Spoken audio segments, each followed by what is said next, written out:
right, and with that, we are on to our headliner. So excited. Sandi Ballard as our headliner tonight. Who is she? Well, she's got a diverse career background, always filled with entrepreneurialism and focus and spirit. At the age of 24, she started her first business, a visual communication and design studio with the tagline, "We make you look good." She's constantly looking for ways to help others. She's always had a passion for networking and connecting others and an innate ability to keeping clients on task and accountable.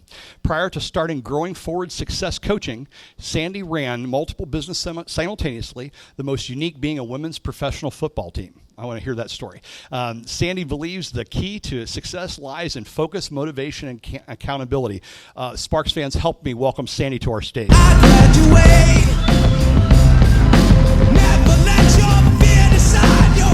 say you kill your heroes and fly, baby, don't cry. No need to worry, 'cause I'm totally going. I got paper. I'm going old school here. Well, I'm just keeping with the theme. No. All right, now. Ready. Do it. Let's do this. All right. How did I get here?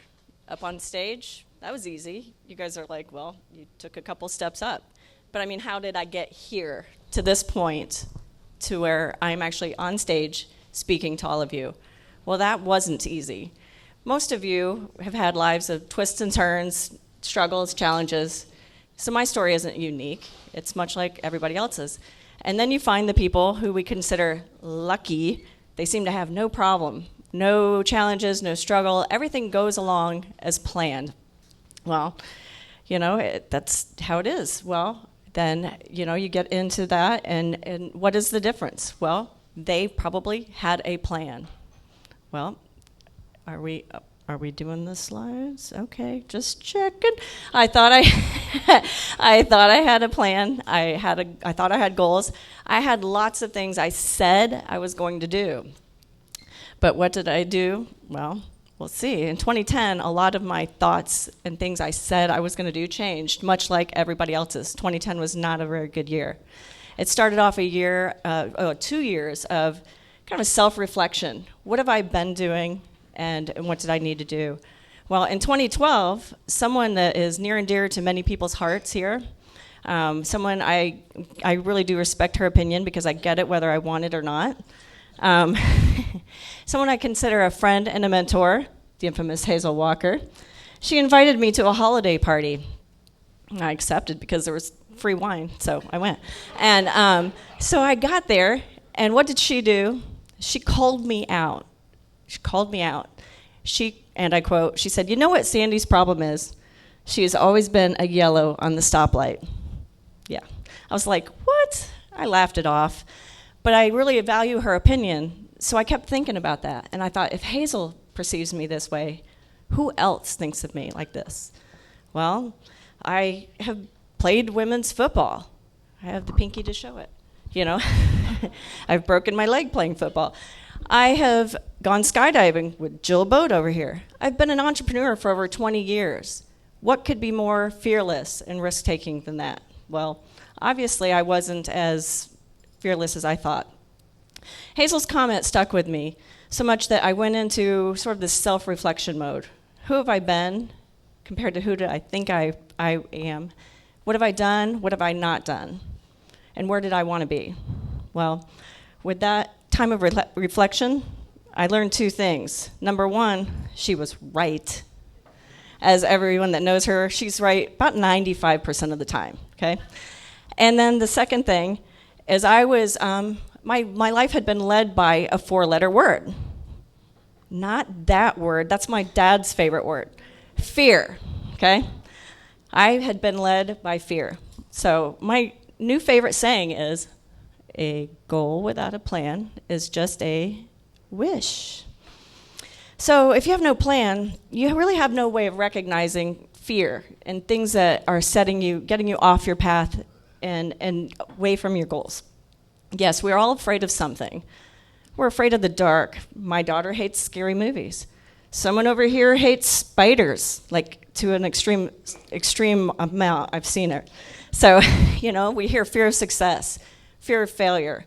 But has any one of you ever stood up and said, "I'm afraid of life"? Anyone? No. You know why? Because we mask that fear with blame and excuses, including myself. So, how do we get through that? Well, I have heard many people say lots of things like, well, a lot of people have used kids. Kids are a good excuse for getting out of anything, right? Blame them. Oh, my kids have soccer, my kid had this, my kid's sick. Well, I've heard all the things, timing, money.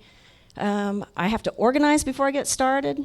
And the most recent one, when I invited one of my clients to an event that I thought would be good for her business, she goes, my dog just got spayed. I can't go.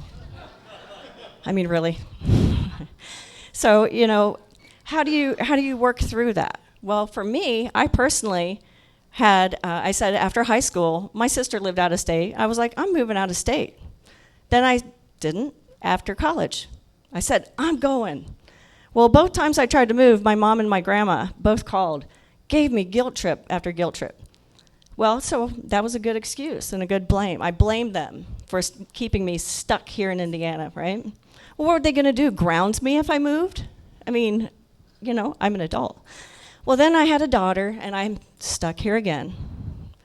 And what happens? I said, well, she's in middle school. I should probably move before she gets into high school, before she really gets stuck in friends and all that. She starts crying. I mean, how many people have had 7th graders that have cried? Thrown fits, yeah? She did that, and I said, okay, well, that was my next excuse. And then the big one. She's graduating high school.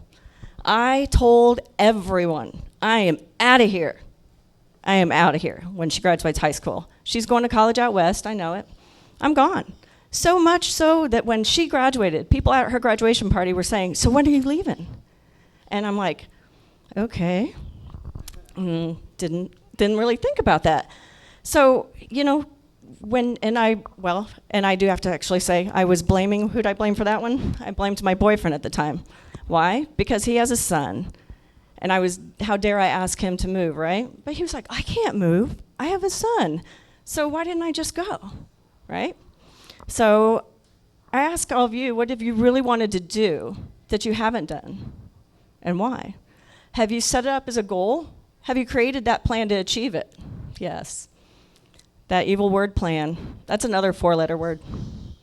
So that comment from Hazel just really was the kick in the ass, and that's my one cuss word for the night. Yes. Was the kick in the ass that I needed to look back at my life and see where I have been and I had that moment. I reflected, I saw how much fear had actually controlled my life. Fear can empower you to make good decisions. Like when I saw my family friend fall out of the tree, I was like, I'm scared of that tree. That was probably a good fear moment. But then there's the moment where fear paralyzes you. When you want something so badly and you're afraid to say it, like when I never told my dad, who's here tonight, Dad, do you know how badly I wanted to be a race car driver and I wanted you to be my crew chief and I never told you? He just found out. So that, what is that fear? Fear of disappointment, fear of hearing no, fear of you can't do that. I mean, Janet Guthrie was a race car driver. Why couldn't I be? So that comment from Hazel made me realize I had no plan. Okay. And then with that, what have you done? What have I done? So I had no plan. I hadn't even traveled to see where I wanted to move. I hadn't saved any money to move, and I definitely hadn't created a network out of state.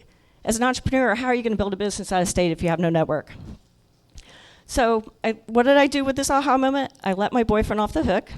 You're off the hook. And then I had to practice what I preach. I had to create that plan. Well, so as with that plan, you can start recognizing as you check progress, what's getting you off track? Skill set, knowledge, or fear? Are you afraid to take that next step? Are you afraid to admit you need help with anything? So now, what's my time, Jill? Minute 54, okay. Well, so now, as things are getting hard, don't let that fear control you, right? So what is my plan? Well, now that I've been through this, I now have created 2 opportunities. I'm speaking out of state in 2 different states coming up. We've paid off some debt, so we have opportunities to travel, that travel fund. And we're talking about where we would eventually want to live so I can start creating those opportunities and those networks. And instead of sitting here whining and complaining that my friends moved out of state, I had 3 friends in 1 year move out of state. Boy, I was whiny. So instead of that, I'm now tapping into them. I'm calling them and I'm saying, hey, here's what I need from you. Here's how you can help me. Because they're not going to help you unless you ask. So I'm creating those opportunities.